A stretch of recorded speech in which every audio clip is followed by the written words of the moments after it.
La vida surgió de una combinación fortuita de una multitud de sucesos totalmente impredecibles. Y no es extraño, pues, que ahora la ciencia descubra que nuestro cerebro, nuestras células y hasta nuestro corazón funcionen al borde del caos. Demasiado orden es una señal de peligro.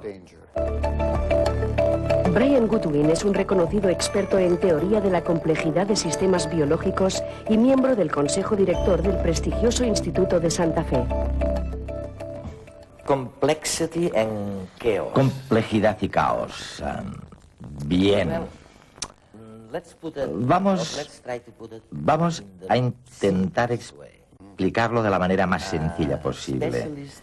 Especialistas como tú hablan de complejidad cuando, conociendo las características de los elementos constitutivos de algo, de un organismo, y cuando los conocemos muy bien, sin embargo, esos componentes dan lugar a algo completamente inesperado, imprevisible, y que no sabemos explicarnos.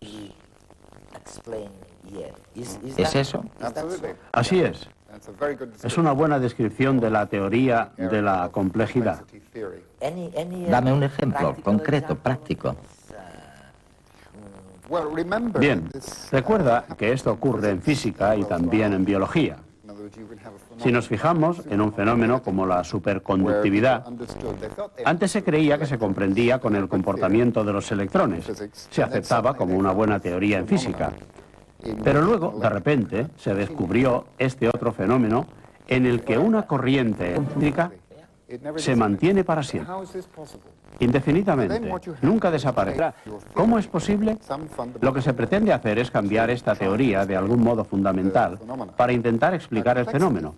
La teoría de la complejidad en biología es, de algún modo, una extensión de esta forma de pensar en física, pero dentro del terreno de la biología. Y los ejemplos que tenemos en biología son muchos, pero los más obvios son los que provienen de los llamados insectos sociales: hormigas, abejas, termitas. En estos podemos observar el comportamiento de cada individuo por separado, pero cuando interactúan con la colonia producen comportamientos que no podemos predecir.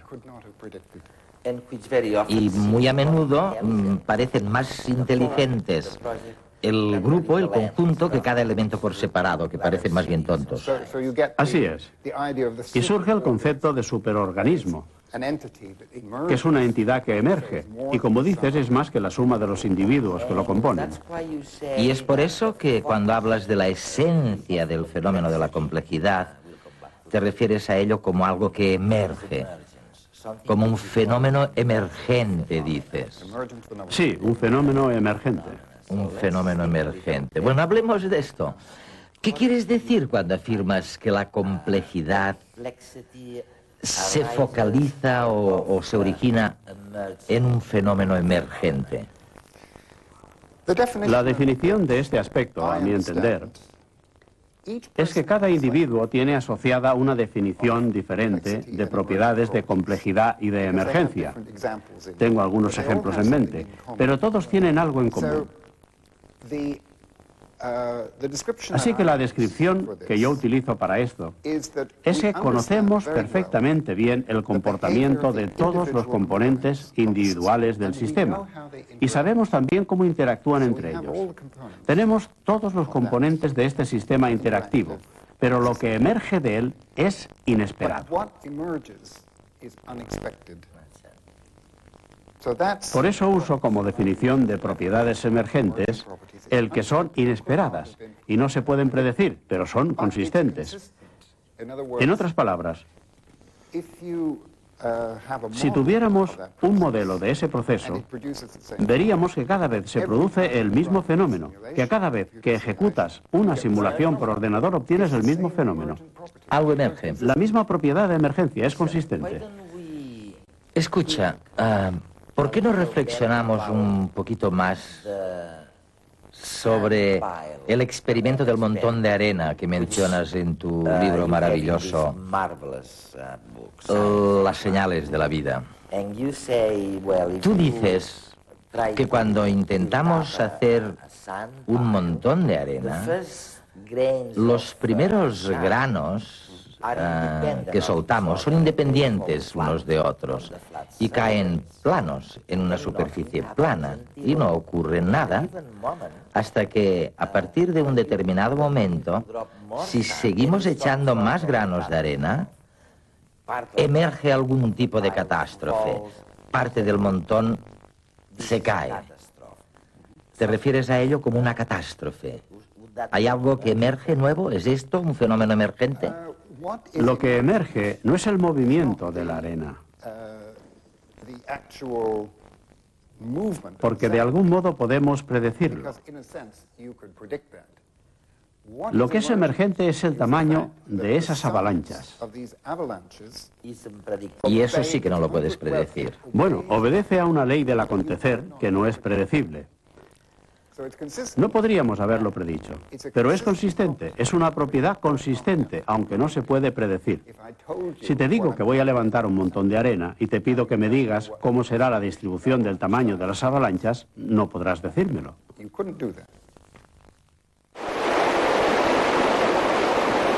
La naturaleza nos muestra infinidad de sistemas complejos. Vemos miles de hormigas trabajando en grupo para construir un hormiguero. Nuestra conciencia se genera a partir de todo el conjunto de conexiones neuronales. Y en los diferentes ecosistemas se acaba generando un equilibrio entre todas las especies. Las características comunes de estos sistemas son que están basados en una gran cantidad de elementos que interaccionan entre sí y que a nivel global emergen propiedades que no se encuentran a nivel individual. Pero, ¿y los sistemas artificiales creados por el hombre son complejos? Pues la inmensa mayoría no. El mecanismo de algunos aparatos electrónicos, un reloj por ejemplo, nos puede parecer complicado, pero no lo podemos definir como un sistema complejo. Su origen es simple, el péndulo. Todo el resto de la maquinaria está diseñado con exactitud para garantizar que el péndulo no se pare. Esto tiene sus ventajas, pero a diferencia de lo que ocurre en la naturaleza, si falla una parte del mecanismo del reloj, afecta a todo el sistema. Indirectamente sí que hemos creado sistemas complejos artificiales. Internet no es solo la unión de muchos ordenadores. Nuevas aplicaciones de la red, propiedades derivadas, las comunidades virtuales e incluso el lenguaje que en ellas se utiliza no han sido diseñadas por nadie, sino que emergen a partir de todo el entramado de conexiones. Al comparar con los sistemas complejos naturales, vemos otro inconveniente de nuestras creaciones. Son estáticas, no aprenden ni evolucionan como lo hacen los seres vivos. Esta observación ha inspirado a algunos científicos para crear diseños menos estrictos que emulen procesos naturales. Un ejemplo es el llamado software evolutivo. Imaginemos que queremos un programa que reconozca la escritura. Esto puede resultar muy difícil a veces. Para ello, los informáticos han visto que en lugar de diseñar un superprograma, es más efectivo crear muchos mini programas no tan exactos, pero que se reproduzcan entre sí y simulen la selección natural. Es decir, que se pongan a prueba y los que mejor lo hayan hecho se entremezclen entre ellos. Repitiendo este proceso con sus derivados miles de veces, tendremos un programa caótico, pero que será el mejor para reconocer palabras. Si en el futuro somos capaces de crear máquinas que se equivoquen pero aprendan de sus errores, y de las que a partir de millones de caóticas interacciones emerjan por azar nuevas propiedades como la inteligencia, los sentimientos o la identidad individual, estaremos cerca de lograr artificialmente el ejemplo más impresionante de propiedad emergente, la vida.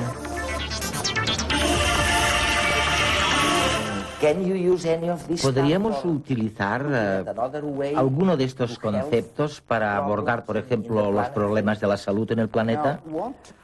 Una cosa que la teoría de la complejidad nos ha permitido hacer es formular nuevas preguntas sobre fisiología, sobre el comportamiento de diferentes partes del cuerpo, y en particular sobre los latidos del corazón, sobre el electrocardiograma.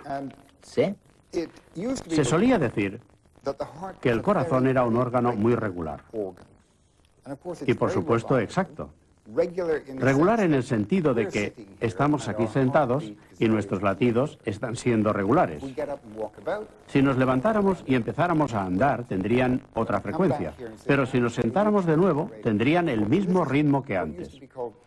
Eso es lo que se solía llamar homeostasis. Sin embargo, si examinamos a conciencia la dinámica de los latidos del corazón y observamos los intervalos entre latidos, nos daremos cuenta de que varían de una forma impredecible. No es posible predecir el siguiente latido. Hay una media bien definida. Una tendencia. Sí, pero si intentas predecir con precisión cuándo va a ser el próximo latido, no podrás. Y la razón es que existe un elemento caótico, desde el punto de vista técnico de la palabra, para la dinámica del corazón. Esto suena paradójico. ¿Por qué el corazón debería tener un elemento caótico asociado a él? Y en contraste con los individuos sanos, que son en los que se observa este elemento caótico, las personas que padecen algún problema coronario, como arterias congestionadas o arritmias, muestran más orden dinámico que las personas sanas. En otras palabras, estos han entrado en un patrón de comportamiento predecible, que para definirlo bien lo llamamos un patrón atractivo. ¿Y por qué un patrón predecible debería ser un patrón de enfermedad y un patrón impredecible un patrón de buena salud? Está sugiriendo... Oye, vamos a ver, mi corazón es un poco... funciona bajo lo que los médicos llaman fibrilación auricular paroxística. Y tú estás sugiriendo que mi corazón, a pesar de estas fibrilaciones auricular paroxística, es más predecible que tu corazón, que es un corazón sano, sin fibrilaciones. Bueno, hay que ir con cuidado cuando se habla de eso. ¿Por qué solamente cuando estás fibrilando, cuando el latido es más predecible? Ya veo. Esa es la única condición. Tu ventrículo se está contrayendo de forma distinta. En otras palabras, está mostrando una contracción normal, pero con contracciones atípicas ocasionales. Así que tenemos que tener cuidado al definir esta condición de un incremento del orden. ¿Pero ayuda en las terapias? Ayuda, de hecho, a diagnosticar diferentes condiciones. Podríamos decir que la interpretación de este fenómeno del caos en el corazón es que demasiado orden es una señal de peligro. Demasiado orden es una señal de peligro. Por ejemplo, en la vida esto es indudablemente obvio, pero en relación con la fisiología se afirma que el corazón vive en un contexto impredecible. Por tanto, la mejor estrategia para el corazón es no quedarse estancado en ningún tipo de orden formal, estar siempre preparado para responder. No acomodarse al desorden, ¿no? Exactamente. Ser sensible a un comportamiento impredecible, que es lo que es ser un individuo. Esa es probablemente la misma razón por la que las bacterias tienden a mutar más en ambientes turbulentos. Correcto, así es. Están rastreando. El corazón también rastrea continuamente en busca de posibilidades inesperadas, para no estancarse nunca. Las bacterias, de un modo distinto, también están buscando posibilidades inesperadas porque no quieren quedarse estancadas en ningún estado particular. Fantástico, ¿no, Brian? Oye, hay algo que me aterroriza y acepto lo de el asunto del corazón caótico, ¿no? Pero ahora nos dices... Mira tu cerebro. Tu cerebro también actúa al borde del caos y de la inestabilidad. ¿Qué quieres decir con esto? ¿Por qué dices que el cerebro funciona al borde del caos y de la inestabilidad? Bien, otra vez me haces una pregunta que solo puedo responder con suposiciones. Creo que no tenemos las respuestas que aclaren este tema. Los experimentos que demuestran este comportamiento del cerebro en términos de atractores extraños y la transición de un atractor extraño a otro indican que cuando una persona está realizando alguna actividad, el cerebro tiene un cierto grado de orden.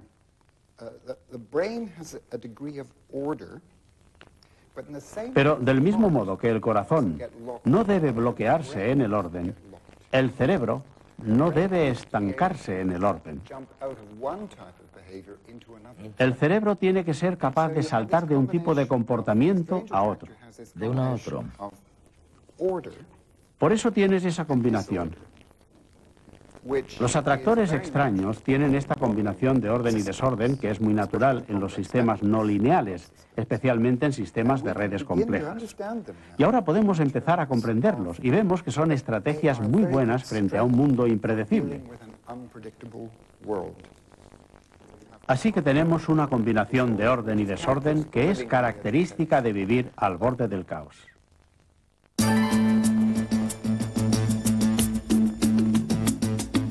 Según la geometría clásica, los objetos pueden tener una dimensión, como las líneas, dos dimensiones, como las superficies, o tres dimensiones, como los cuerpos.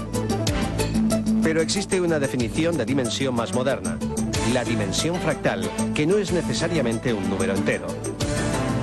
Así, por ejemplo, un cuerpo con dimensión 1.26 estaría entre la línea y la superficie sin ser ninguna de las dos cosas. A raíz del estudio de las dimensiones fractales, Benoit Mandelbrot se planteó la siguiente pregunta aparentemente sencilla. ¿Cuánto mide la costa de Gran Bretaña? Bien, eso depende de aquello que desechemos en la medición, porque si vamos contando cada vez con mayor precisión, deben añadirse el contorno de las bahías, rocas, granos de arena y así hasta niveles subatómicos. Cuanto más rugoso sea un objeto, más rápidamente crece la estimación de su longitud.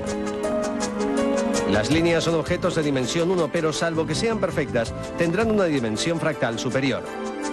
En concreto, se ha estimado que la dimensión fractal de la costa de Gran Bretaña es 1.2. Desde tiempos inmemoriales hemos trabajado con modelos simplificados de la realidad. Órbitas elípticas, trayectorias parabólicas, pero la naturaleza no es perfecta. Hasta ahora, lo que no se podía predecir según las teorías se denominaba caos. Gracias al descubrimiento de los algoritmos fractales, se ha comenzado a ver que el caos tiene un orden interno. Actualmente los procesos que antes se consideraban caóticos, como la meteorología o la economía, comienzan a ser estudiados con mayor profundidad. La ciencia del caos traspasa las disciplinas científicas tradicionales, relacionando tipos de desorden y de irregularidad que aparentemente no tienen nada que ver entre sí. Los complicados ritmos del corazón humano o los torbellinos que se forman en el agua pueden ser estudiados mediante las fórmulas fractales. Pero estas fórmulas también tienen otra utilidad mucho más lúdica. Generan imágenes. Para realizar una imagen fractal solo se necesitan básicamente tres elementos: un ordenador, un software que generalmente es gratuito y un poco de paciencia. Los conocimientos matemáticos no son estrictamente necesarios. El resultado son estas maravillosas estructuras de dimensión fraccionaria que se caracterizan por una complejidad constante, la bifurcación infinita o la autosimilitud. Hablando del cerebro otra vez, en tu libro... Sí, está en mi libro. Las señales de la vida, ¿no? Es fantástico y voy a pedir a nuestros realizadores que se lo enseñen a la audiencia. Es fascinante porque dices que el estado actual del sistema... Intento recordar las fotografías estas que tienes reproducidas en el libro. Dices que el estado actual del sistema depende de la historia y muestra unas caras de izquierda a derecha y en la segunda fila también de izquierda a derecha, en que aparece una señora en lugar de una cara hacia el final. Y una de las caras se convierte en una mujer, pero no al final como antes, sino, oye, no sabes dónde, a lo mejor en la cuarta imagen. Y dices, eso es así porque el sistema viene regulado por el hecho de que el cerebro lo recuerda que lo ha visto antes, que tiene historia, y por eso lo cambia el cerebro. Creemos que lo que hay detrás de este fenómeno es que cuando el cerebro está trabajando para reconocer un patrón en una página, lo que realmente está haciendo es formular una hipótesis de lo que cree que es eso en realidad y tiene la intención de verlo, cualquiera que sea su forma, e interpretarlo de un modo particular.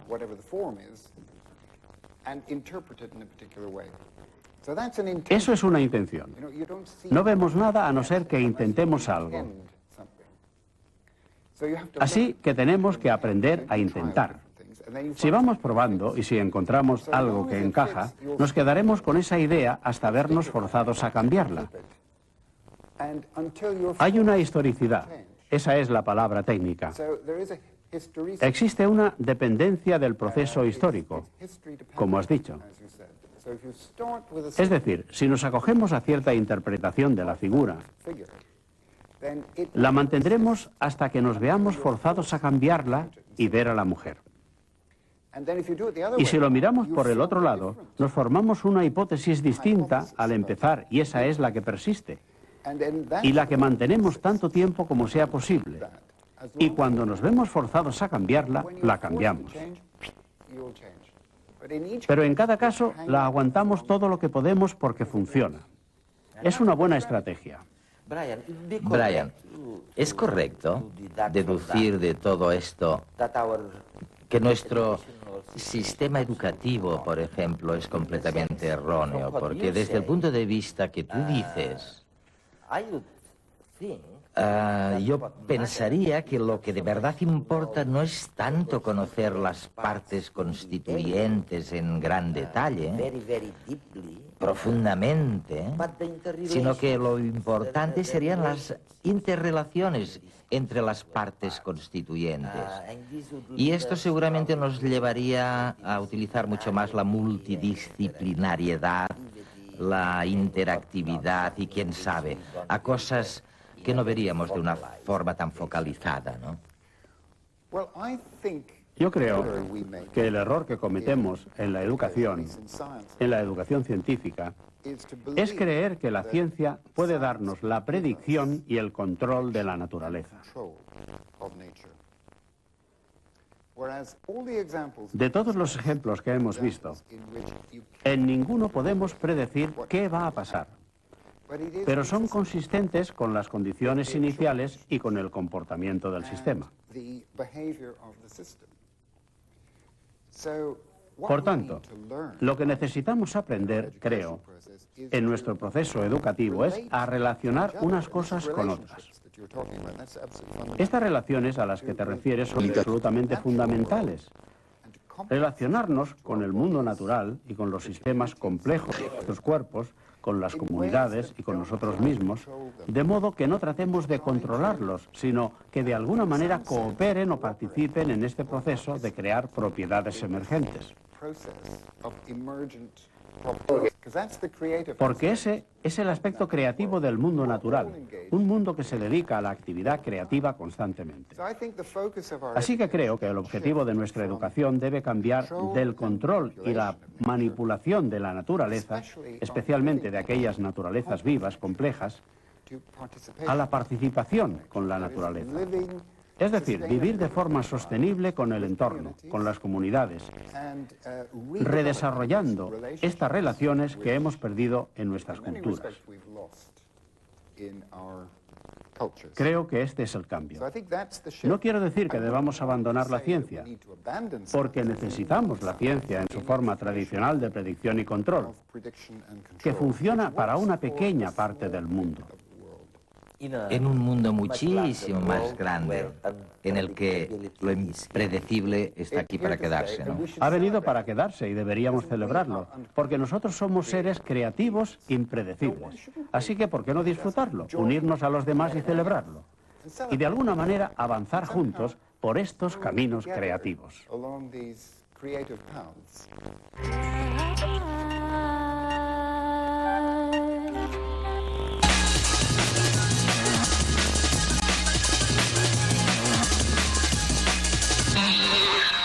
Las personas propensas a hacerse fácilmente rasguños y heridas están de suerte.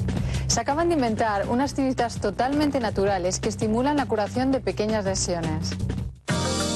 La novedad de estas tiritas reside en el hecho que son unas gasas que simulan el tejido natural, de manera que propician la coagulación de las heridas. Además, no es necesario que una vez cicatrizada la zona se retiren, porque su composición hace que se vayan disolviendo a medida que se cierra la herida. Las tiritas están hechas a partir de una proteína fundamental para detener el sangrado y evitan posibles infecciones mientras la herida no está del todo curada, lo que hace que funcionen como una malla que ayuda a sanar los tejidos dañados de la piel. Asimismo, actúan como un mecanismo de reconstrucción, ya que las células que forman tejido nuevo pueden crecer con toda normalidad sobre el apósito. La típica imagen del otoño es la de árboles con hojas de color ocre cayendo poco a poco. Un equipo de investigación de Suecia ha encontrado la clave para identificar los genes que regulan este fenómeno cuando se acerca el invierno. Los árboles necesitan de un proceso interno que les avise de la llegada del invierno. Un equipo de botánicos suecos ha identificado 12 genes que podrían ser los responsables de activar la caída de las hojas en los árboles. Se sabe que existen 35 genes con la misión de que al descender las temperaturas, las hojas se queden sin clorofila y en consecuencia empiecen a aparecer manchas rojas y amarillas que les dan el color típicamente otoñal. Con este avance, en un futuro será posible aplicar tecnología genética a vegetación con un calendario interno distinto al del clima donde se plante. Es decir, se podrá cultivar árboles frutales en climas fríos y vegetación típica de zonas frías en ambientes tropicales. La mutación de un gen influye en la producción de espermatozoides. Sobre esta base biológica, los científicos esperan encontrar en breve un anticonceptivo para hombres eficaz y seguro. Hace años que se investiga en la línea de crear un eficaz anticonceptivo masculino. Un equipo de la Universidad de California acaba de anunciar que dentro de 5 años podría salir al mercado la primera píldora anticonceptiva destinada exclusivamente a los hombres. Los experimentos se han realizado de momento con moscas de la fruta. Tras sufrir varias manipulaciones, los expertos consiguieron que varias moscas estériles recuperaran la fertilidad, introduciéndoles un gen humano responsable de la producción de espermatozoides. La mutación del gen en cuestión es el responsable de 1 de cada 3 casos de infertilidad, ya que impide la creación de espermatozoides. Los expertos esperan poder aplicar los avances conseguidos en moscas para crear un anticonceptivo masculino seguro y eficaz. Hasta ahora, cuando conocías a alguien le pedías un número de teléfono. Con la introducción de Internet en la vida cotidiana, cada vez es más usual dar la dirección de correo electrónico. Y es que navegar por la red ha empezado a cambiar nuestros hábitos personales y sociales. Una reciente encuesta realizada en Alemania, Francia y Reino Unido confirma que los internautas están adquiriendo nuevos modos de vida y de consumo. Casi un tercio de los encuestados asegura realizar compras desde la oficina, así como utilizar el ordenador para reservar su lugar de vacaciones. Sin embargo, es en las relaciones personales donde Internet está produciendo los cambios más importantes y más rápidos. La mayoría de los usuarios aseguran utilizar la red para estar en contacto con sus familiares y amigos. No solo eso, 1 de cada 2 internautas confiesa haber concertado una cita vía email en alguna ocasión. En un futuro no muy lejano, se espera conseguir la suficiente confianza en Internet como para que se pueda comprar y vender todo tipo de objetos y servicios. En la próxima expedición a Marte, la Agencia Espacial Europea enviará una especie de rueda de bicicleta de 30 kilos de peso. Pese a su aparente simplicidad, se trata de una pieza clave para conocer los misterios que esconde el planeta rojo. La sonda Mars Express Orbiter es la encargada de trasladar la cápsula con el Beagle 2 con la misión de explorar la superficie marciana en busca de agua y posibles restos de vida. La cápsula pisará tierra marciana tras bajar con un paracaídas de 3 airbags que tras tocar suelo se desinflarán. Después del aterrizaje, la cápsula se abrirá en varias fases para desplegar el instrumental y los paneles solares. Uno de los instrumentos más importantes del dispositivo será un brazo robot con cámara de vídeo, espectrómetro de rayos X, microscopio óptico y perforador de rocas. También llevará incorporado un recolector de muestras que recogerá sedimentos del suelo y un laboratorio portátil para analizarlas sin tener que enviarlas a la Tierra.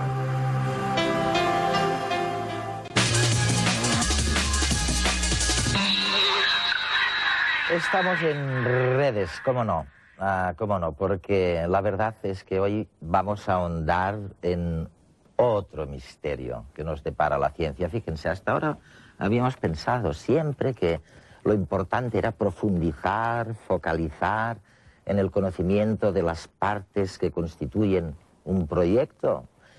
Y ahora vienen unos físicos, básicamente, unos teóricos, y nos dicen: no se fije tanto en las características de las partes que componen un proyecto, porque lo importante son las interrelaciones entre estas partes.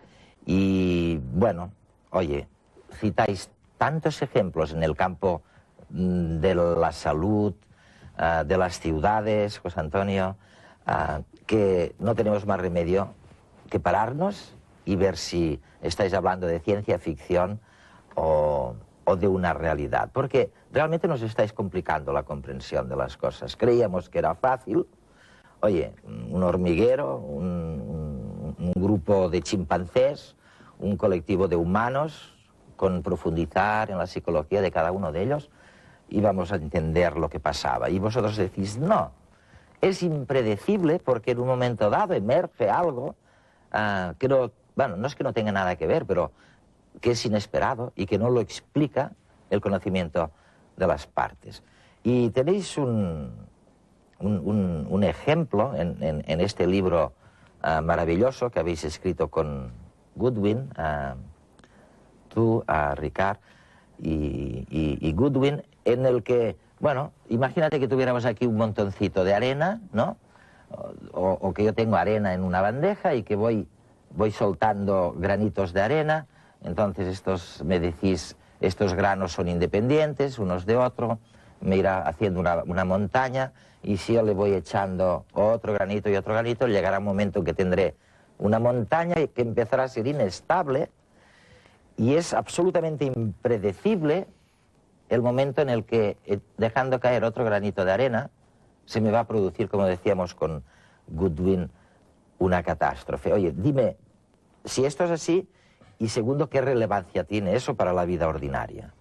Bueno, tiene relevancia en muchos contextos, que van desde comprender la biodiversidad en los ecosistemas hasta comprender por qué en Internet, por ejemplo, tenemos tormentas, ¿no? Tenemos momentos de enorme congestión. El fenómeno que hay detrás, por curioso que parezca, sí, en el fondo es muy parecido, ¿no? Lo que tenemos es una tendencia hacia un estado, que en el ejemplo que tú has dado era el montón de arena que se te formaba, una forma que podemos identificar, pero que va acompañada con la aparición de inestabilidades y de fenómenos que no podemos predecir. Curiosamente, esas leyes parecen ser muy universales. En un ecosistema, cuando tú añades especies, no puedes añadir indefinidamente. En un momento dado, las interacciones entre especies extinguen a algunas y a veces pueden extinguir a muchas. Y en Internet, cuando los usuarios entran en la red, y creo que es el lugar apropiado para hablar de ello, y introducen información, el sistema finalmente se congestiona, aparecen esas tormentas que se parecen mucho a las avalanchas de un montón de arena y que son fundamentalmente impredecibles y aparecen como una propiedad emergente. José Antonio, eso os pasa en las ciudades con el tráfico. Supongo que si metes en un momento dado un coche de más, pues sí, se puede derrumbar el tinglado. Sí, de hecho, la ciudad debe ser uno de los sistemas complejos más claros y efectivamente una vez en Barcelona yo recuerdo que hace unos cuantos años había una huelga de taxis y el tráfico iba muy bien. Y entonces, ¿Con la huelga? Con la huelga de taxis. Y entonces hubo gente que preguntó, dice, oiga, si esto va tan bien, pues no dejen circular los taxis, porque más vale que estemos siempre en estas condiciones.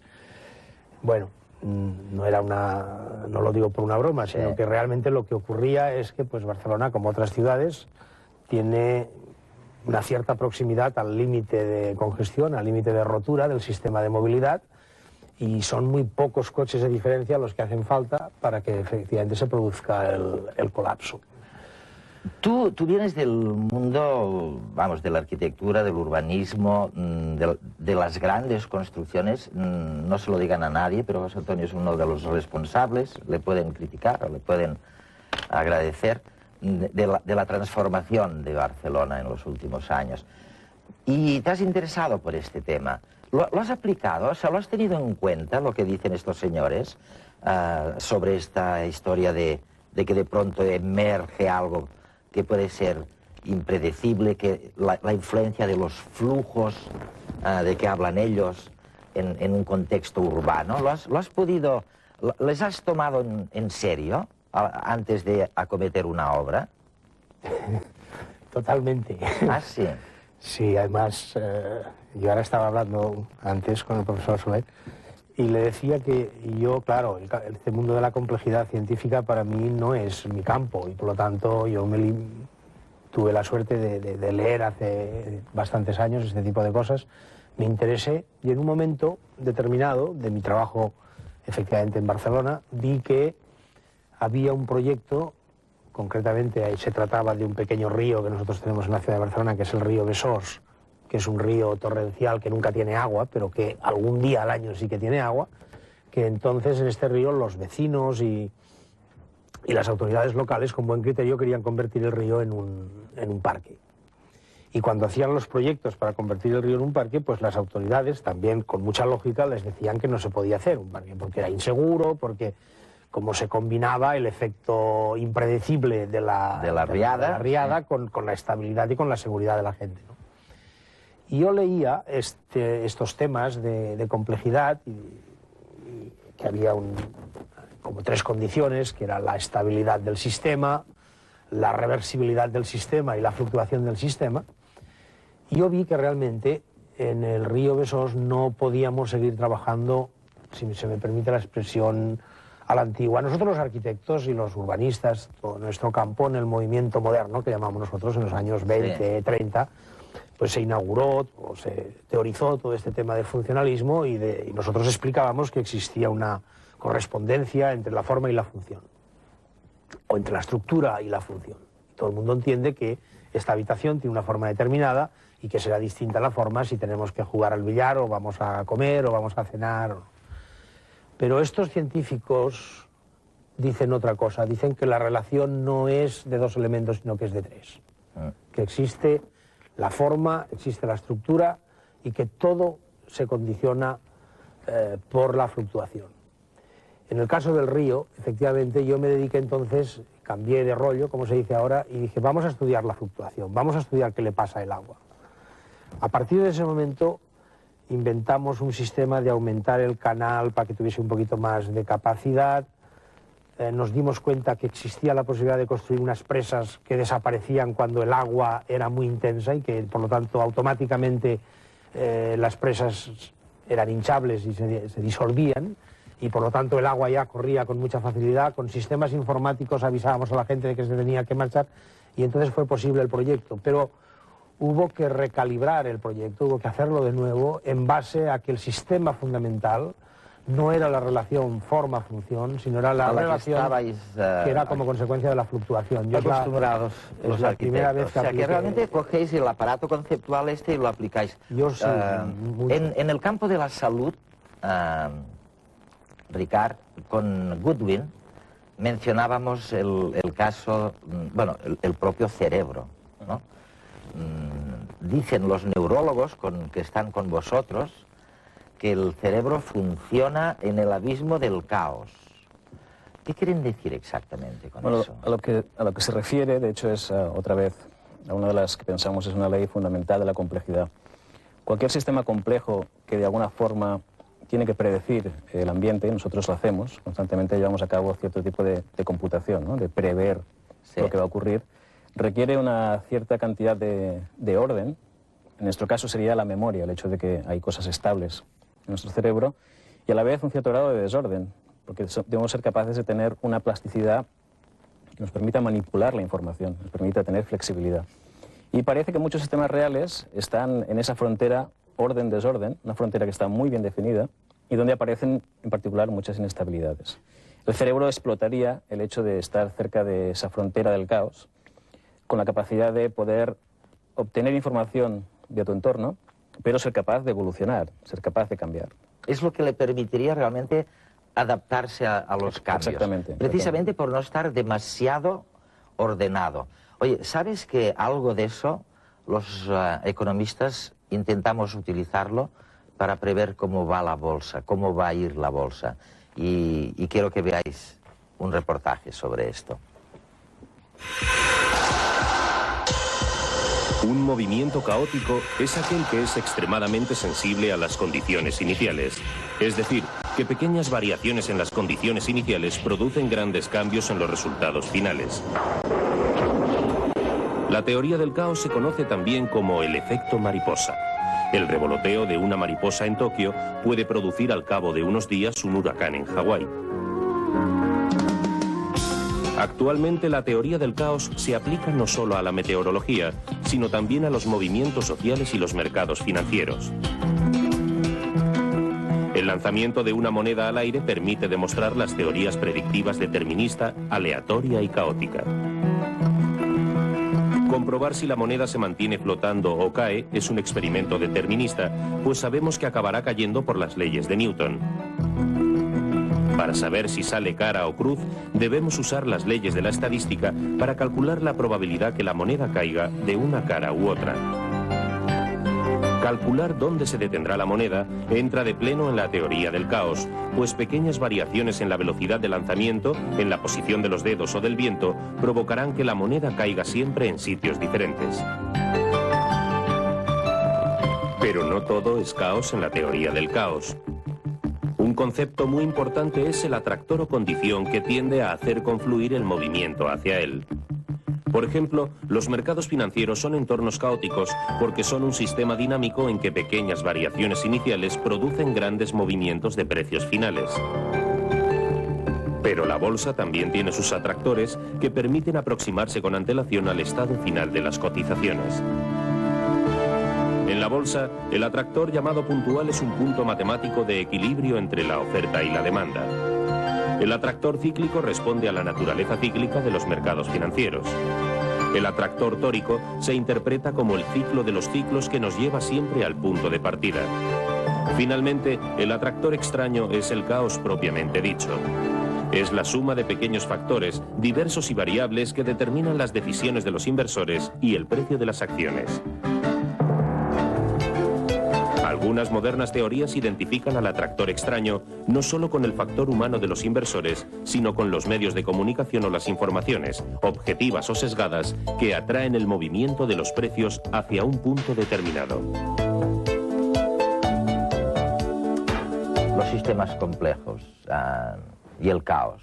Bueno, acabamos de ver algunas de sus aplicaciones en la bolsa. Antes hemos hablado de algunos comportamientos del cerebro que nos hacen entender que también funciona al borde del caos, ¿no? Y que esto es lo que le permite, en el fondo, al no ser tan rígido, al no estar todo previsto, probablemente adaptarse a lo que cambia. Pero, Ricard, tú recuerdas, porque lo habéis escrito los dos, tú y Goodwin, lo que ha visto la audiencia al ver aquellas caras que parecían de un señor y que de pronto parece una señora arrodillada, ¿no?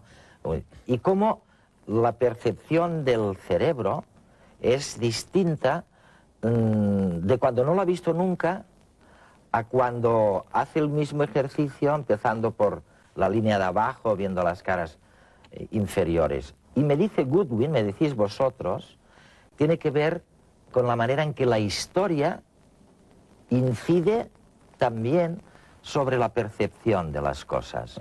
Oye, ¿me lo puedes aclarar? Y José Antonio probablemente también te lo agradecerá. ¿Qué quiere decir esto exactamente? ¿Que la historia me hace cambiar mi manera de ver? Bueno, quizá es un fenómeno sorprendente, y quizá sí, la explicación podría venir de dos lados, ¿no? Este fenómeno lo mencionábamos en el libro esencialmente porque es un fenómeno muy parecido a lo que ocurre en materiales magnéticos, donde tomas un material magnético, le pones en cierta orientación, o sea, como creas un imán norte-sur, y si esto lo inviertes la polaridad en un proceso lento, te darás cuenta que el momento en el que se cambia no es el mismo que ha ocurrido antes. Así que enfatizábamos esto en el sentido de que el cerebro contiene propiedades que son muy universales. Y el contexto yo creo que es el punto clave aquí. El cerebro es un sistema que siempre emplea el contexto para dar sentido a la realidad.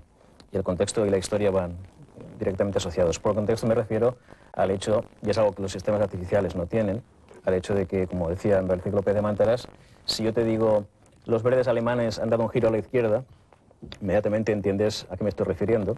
Y en cambio un sistema artificial donde el contexto, que en cierta manera es el que mueve nuestros pensamientos dentro de nuestra red neural, no existe. En ese sentido, hay muchos fenómenos que tienen que ver con que el cerebro procesa información y siempre está empleando diferentes módulos que tienen una memoria de la que no podemos salir de repente, ¿no? Oye, es como lo de los principios, ¿no? José Antonio, ¿a ti no te preocupa un poco cuando ellos hablan de principios intrínsecos que estarían en la base probablemente de este comportamiento desordenado? En el sentido de que después de digamos, de la gente que nos decía, oiga, usted no sea reduccionista porque profundizando en el estudio de las cosas no llegará a ninguna parte, unos principios, una cosa universal, o sea, ¿no parecen un poco como si resucitaran determinadas tendencias así un poco metafísicas? O tú como científico y tecnólogo te sientes cómodo en esta impredecibilidad de las cosas? No, yo creo que sí, que yo personalmente me siento bastante cómodo, pero es que yo creo que esto que dicen estos científicos, para los que lo aplicamos o los podemos aplicar los tecnólogos o los diseñadores, o en mi caso los arquitectos, es muy importante. Fíjate que aquí, en este tema de las caras o en otros como este, se está además poniendo de manifiesto otra cuestión importantísima, que es la relación que hay entre la realidad que percibimos desde un punto de vista más subjetivo o más objetivo. Ellos mismos ponen siempre un ejemplo que a mí me parece muy didáctico, que es el de la gota, que mezclas una gota de agua y una gota de tinta, y un observador malo, como yo o como cualquier telespectador normal, pues ve una gota de líquido gris. Y entonces dicen, pero eso es porque es un espectador o es un observador muy poco preparado. Con un mínimo aparato, pues para verlo con un poco más de precisión, se dará cuenta que efectivamente allí nos ha producido una fusión, que la gota no es gris, que sigue habiendo la superposición de una gota incolora y una gota negra, que además al cabo de cierto tiempo se van a separar y va a volver a estar en su posición inicial. Es decir que cada vez más tenemos que estar muy atentos, los que de alguna forma estamos inmersos en la creación de las formas, en el sentido de que la percepción está muy condicionada por la historia, efectivamente, pero cuando ahora se nos dice, algunos antropólogos como Marc Huguet, que dice, ¿qué ocurre cuando la historia nos pisa los talones? ¿Qué ocurre cuando no se sabe si estamos en guerra o si la hemos hecho, si hacemos nosotros mismos la historia?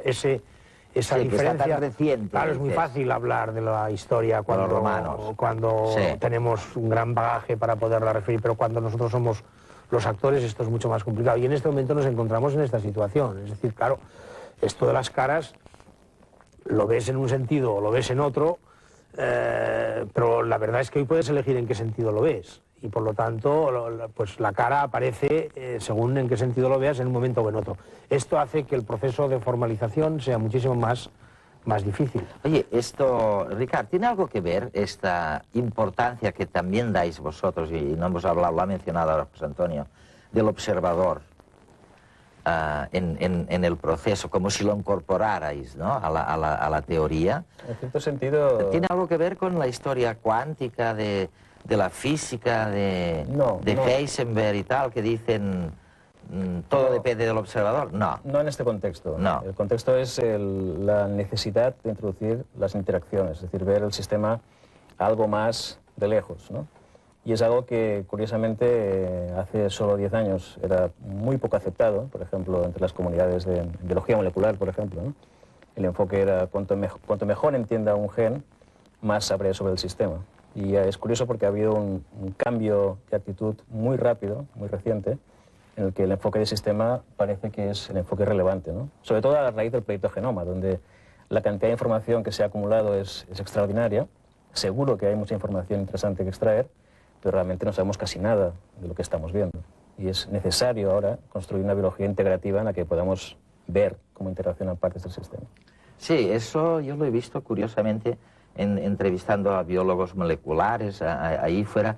Hace un tiempo te hablaban de la importancia de las señales de una molécula a otra, pero ahora es que te dicen, oye, no podemos entender nada es todo mucho más complejo, hay unas interrelaciones entre ellas impresionantes y sin comprender bien, y lo mismo ocurre con los genes, ¿no? Los propios especialistas en genética ahora te acaban diciendo, oye, es que eso es mucho más complicado de lo que pensábamos. Bueno, estas son, yo diría, las dos sugerencias de hoy, ¿no? Esto es más complicado de lo que pensábamos y nos va a hacer falta bastante más tiempo del que pensábamos para llegar al conocimiento de las cosas, pero entre tanto ya podemos cambiar algunas, porque creemos justamente que las cosas son más complicadas de lo que pensábamos.